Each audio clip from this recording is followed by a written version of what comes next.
Grabe ang athleticism ng Lakers player na si Maxwell Lewis. Tuwang-tuwa si LeBron James sa dunk na ginawa ng Lakers guard.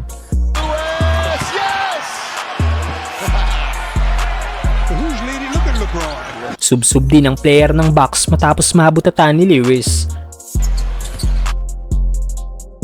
Pero bago yan, Klay Thompson pakitang gilas sa bago niyang team na Dallas Mavericks.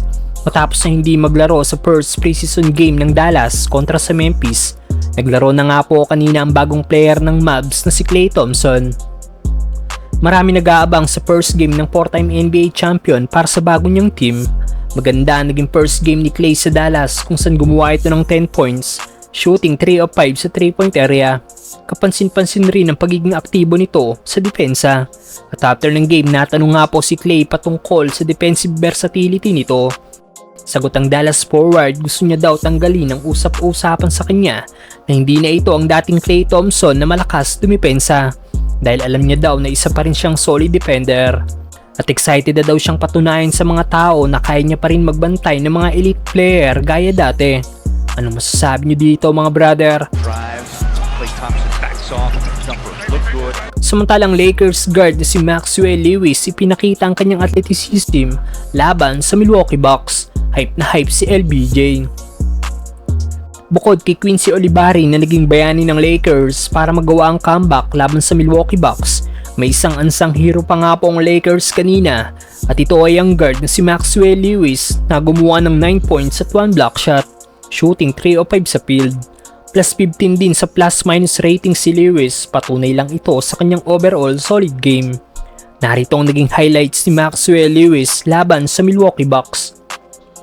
Ganda ng positioning at timing dito ni Lewis para mabutata ang player na ito ng Bucks na napasubsub na lang dahil sa ginawang depensa ng Lakers guard.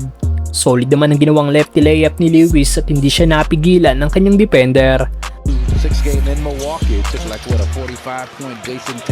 Nice screen by Castleton na iwan tuloy libre ang nasabing Lakers guard na pumukol ng isang tres. Muntik naman ma-poster ni Lewis ang big man ng Bucks, yun lang dahil inabot siya ng foul ng player ng Milwaukee.